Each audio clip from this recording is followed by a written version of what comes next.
Welcome back to the South Stands, a Buckeye football podcast by Ohio State fans for Ohio State fans. From the West Coast, I'm your host, Zach Moore. Today is Monday, October 20th, 2025, and thank you for joining me while I talk to myself about number one Ohio State's 34-0 road win over the hapless Wisconsin Badgers in Madison on Saturday afternoon. Now, with this win, the Buckeyes improved to 7-0 on the season. It was their 11th straight win over the Badgers, and we saw a lot of what Ohio State does best on Saturday. In fact, I would say the two things the Buckeyes do best, they do better than any team in the country, and that's throw the football and play defense, and we saw a lot of both in Madison on Saturday afternoon. Buckeye quarterback Julian Sayin posted career highs in pass attempts, completions, and passing yards in this game, and he tied his career high in passing touchdowns. Sayin finished the afternoon 36 of 42 for 393 yards passing, 4 touchdowns, and no interceptions. He completed passes to 10 different Ohio State receivers, including Carnell Tate, who finished with a game-high 111 yards receiving on 6 receptions and 2 touchdown catches. Jeremiah Smith finished with 97 yards on 9 receptions, and running back Bo Jackson contributed 57 yards receiving and 5 catches out of the backfield. You even saw the young pups, Mylan Graham and Quincy Porter, get into the act. They both had big catches for first downs in this game. Graham had a gorgeous catch along the sideline for a first down in the first half, and Porter had a 22-yard catch and run on Ohio State's third quarter touchdown drive. Now, facing a punchless Wisconsin offense down to his third-string quarterback and fourth-string running back, the Ohio State defense was smothering again on Saturday. The Buckeyes held the Badgers to 144 yards of total offense at 3.1 yards per play. They sacked Wisconsin quarterbacks 3 times, finished with 7 tackles for loss, and forced 1 turnover, which was a first-quarter interception of Hunter Simmons by linebacker Sonny Styles. That, by the way, was the first interception of Styles' career. As I said, the Buckeyes improved to 7-0 on the season, and they strengthened their grip on the number one spot in the new AP poll. The Buckeyes own 60 of the 66 available votes in that poll. Indiana, the only other team to receive a first-place vote, got the other 6. Saturday was Ohio State's 11th straight win over Wisconsin, as I mentioned, and their 4th straight win in Madison. And look, it might have been the last time Luke Fickell coaches against the Buckeyes as a member of the Wisconsin coaching staff. Fickell, I don't think, is long for that job, unfortunately. So as I usually do after every game, I'm going to tick down my short list of observations from this game. There was a lot to like from this performance, folks. I mean, anytime you can go on the road and shut out a Big Ten opponent, it should be celebrated. But let's start with the nitpicky stuff. Now, the Buckeyes weren't very intentional about getting the running game going most of the afternoon, which was a complete 180 from the first 6 games of the season. At halftime, Brian Hartline had only called 9 run plays to 26 pass plays, and one of those run plays was a Julian Sayin kneel down on the last play of the half. Ryan Day said in the postgame, quote, "As you guys could tell, we wanted to come out and throw the ball more in this game and try to get a feel for where we really are in the passing game," end quote. So there was admittedly an emphasis on throwing the ball from Ryan Day. Now, the Buckeyes came into this game with a run rate of 56%, but on Saturday, it was only 40%. Of their 70 offensive plays, Ohio State only ran it 28 times, and most of that was in the second half after the outcome had been decided. The Buckeyes were also facing a pretty good Wisconsin rush defense that came into this game 18th nationally against the run. But, I mean, Ryan Day could not have been pleased with only 98 yards on 28 carries at 3.5 yards per carry in this game. Now, those rushing totals were buoyed by some good running by freshman Isaiah West, who finished the afternoon with 55 yards on 9 carries. But I think a good chunk of that yardage came later in the game against an exhausted Badger defense. That's not in any way meant to discredit West. I thought he looked really good, and I think he made a serious case for more carries in this game. He might very well be their second best running back. I heard Bill Landis and Doug Maurice talking about that today on their podcast. They think Bo Jackson and Isaiah West should be RB1 and RB2. But in this game, with the outcome still in doubt, it was tough sledding for Bo Jackson and C.J. Donaldson. Jackson was limited to only 26 yards on 10 carries, and he and Donaldson were often swallowed up by the Badger front before they could get to the line of scrimmage. Donaldson only had 2 carries on Saturday, and one of those was for a 1-yard loss on 3rd and short, which forced the Buckeyes' only punt of the game in the second quarter. Ohio State now ranks 71st nationally in rushing offense. They're 51st in yards per attempt at 4.58 yards, but they're only averaging 3.77 yards per carry in Big Ten play. And I thought it was a rough day for the right side of the offensive line. Right guard Tegra Shabola and right tackle Philip Daniels finished with overall PFF grades of 45.1 and 51.7 respectively. And they both graded out poorly in run blocking. Shabola finished with a run blocking grade of 46.3. Daniels finished with a grade of 57.8. Now, I'm far less concerned about Daniels, who is a much younger player and I think has been pretty good most of the season.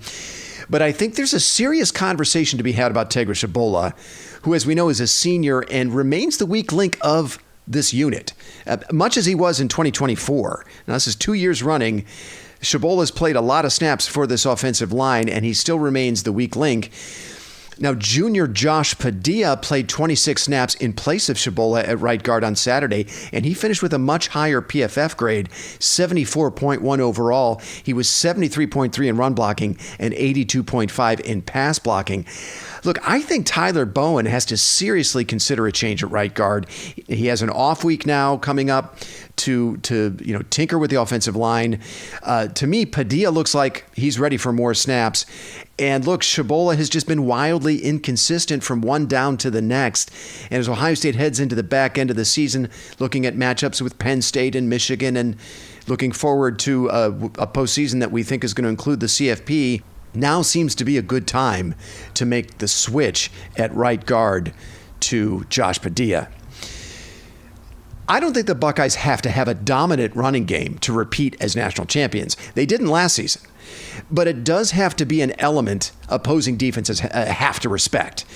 Now, and the coaching staff is still searching for answers at running back. Clearly, after Bo Jackson, C.J. Donaldson and James Peoples just aren't getting it done from the standpoint of, making that first tackler miss and yards after contact and of course, explosive runs.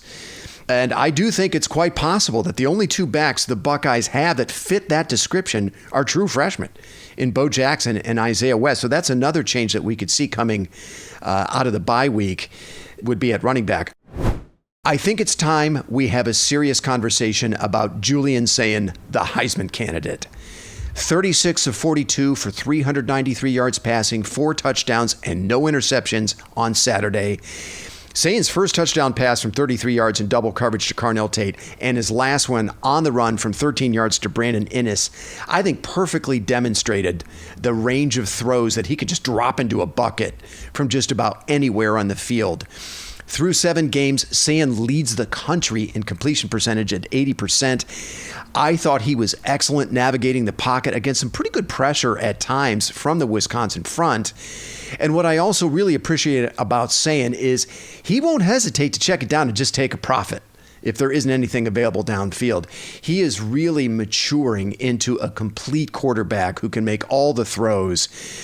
Now, in our season preview pod back in August, I was mocked by our good friend Paige Van Horn for picking Julian Sayin as Ohio State's likely Heisman candidate.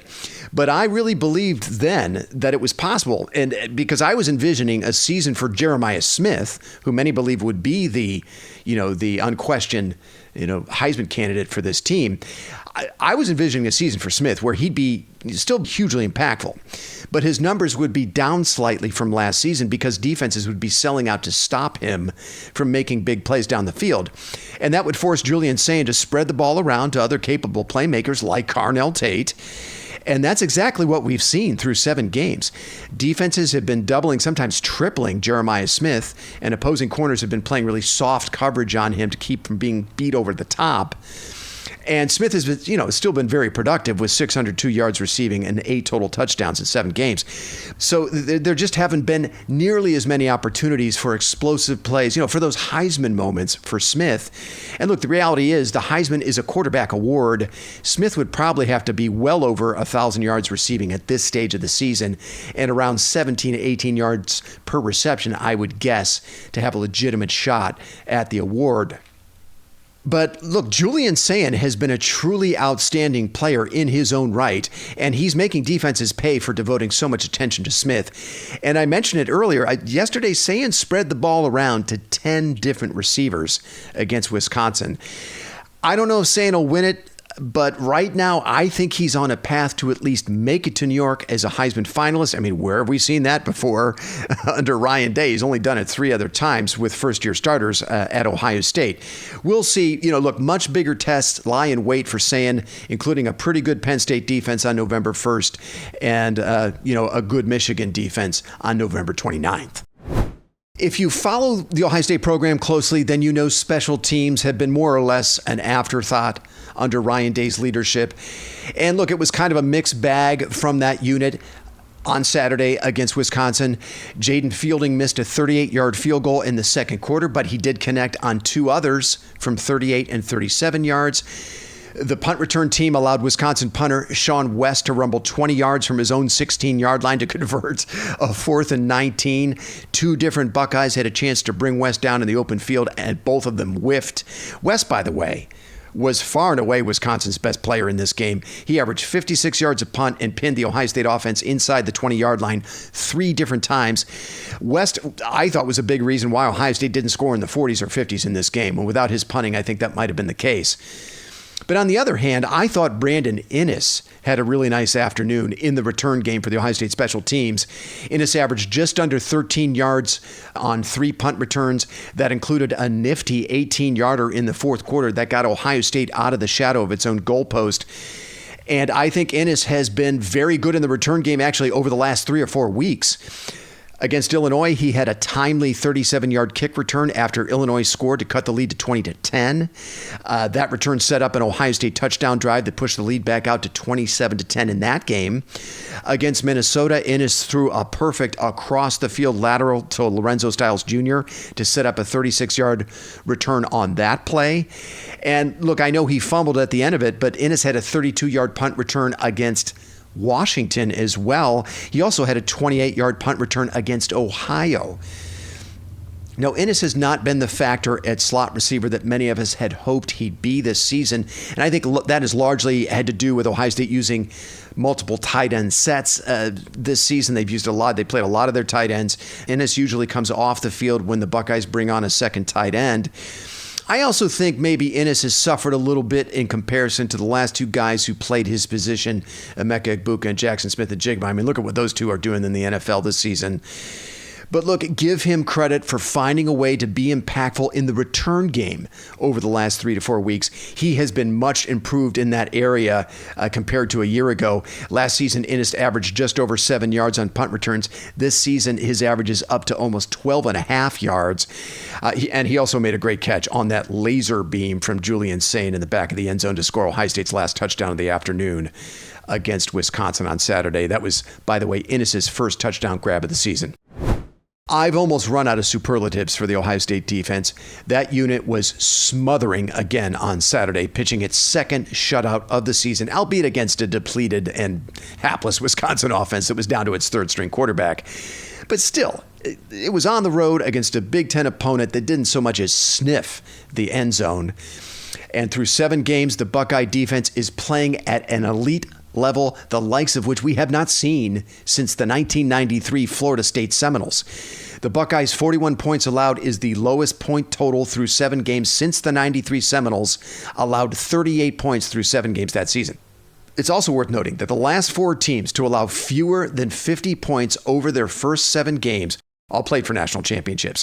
2021 Georgia, 2023 Michigan, 2011 Alabama, and 2007 Ohio State. The 07 Buckeyes were the only one of those 4 that actually didn't win the title. The other 3 did. So I think that lends some really helpful perspective to what the Buckeye defense is doing right now. Heading into their second off week, the Buckeyes are number one in the country in scoring defense, averaging 5.9 points per game. That's 3.5 points better than the next defense, which is Oklahoma. They're number 2 nationally in total defense. They're number 3 in defensive yards per play and in pass defense. And they're now up to 9th nationally in rush defense. They're tied for 13th nationally in sacks. By the way, Caden Curry is tied for the Big Ten lead in sacks with 7, and Arvell Reese is tied for second in the conference with 5.5 sacks. They each had a sack against Wisconsin on Saturday, and so did Kenyatta Jackson. So we're seeing a lot more plays behind the line of scrimmage from this defense, I think, than we did at this point a year ago. Linebacker Peyton Pierce led the Buckeyes on Saturday with an overall PFF grade of 80.8. Caden Curry was right behind him with an overall grade of 77.1. The Buckeyes also tackled really well against Wisconsin. According to PFF, only 5 missed tackles against the Badgers. The Buckeyes had 16 defenders with PFF tackling grades of 70 or better, and Caleb Downs, Peyton Pierce, and Arvell Reese all finished with tackling grades of over 80. I think right now the Ohio State defense has 4 legitimate All-American candidates. Arvell Reese, Caden McDonald, and Caleb Downs, I think, are locks. And Caden Curry would be the 4th. Now, there may be some debate with Caden Curry, but I think you've got 4 legit All-American candidates in those 4. I actually think a very strong argument can be made that Reese, McDonald, and Downs are the best players at their positions in the entire country. And I think Sonny Styles, Davison Igbinosun, and Jermaine Matthews Jr. are all legitimate first-team All-Big Ten caliber players this season. That's how well I think this defense has played through 7 games. And, of course, all those stats that I just cited back it up. So the Buckeyes head into their second off week of the season as the nation's number 1 team by a very wide margin. 60 of 66 first-place votes in the AP poll. They have all 65 first-place votes in the coaches poll. They are 6-0-1 against the spread this season. That just demonstrates how convincingly they've been winning from one week to the next. Now, as far as we know, they are healthy at every key position except maybe slot corner, where Lorenzo Styles Jr. has missed the last 2 games.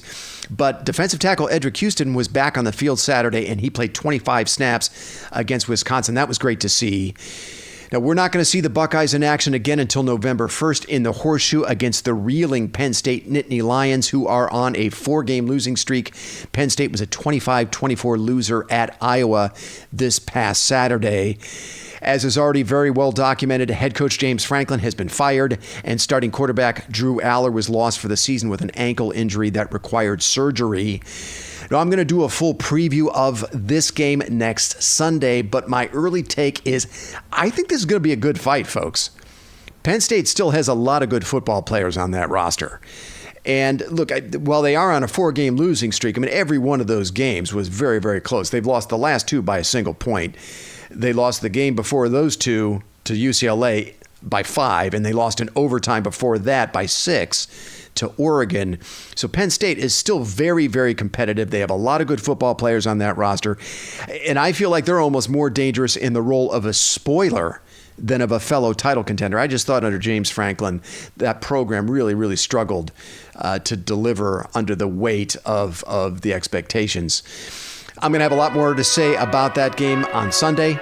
So that's going to do it for now. Until next Sunday afternoon, thanks so much for listening, and go Bucks.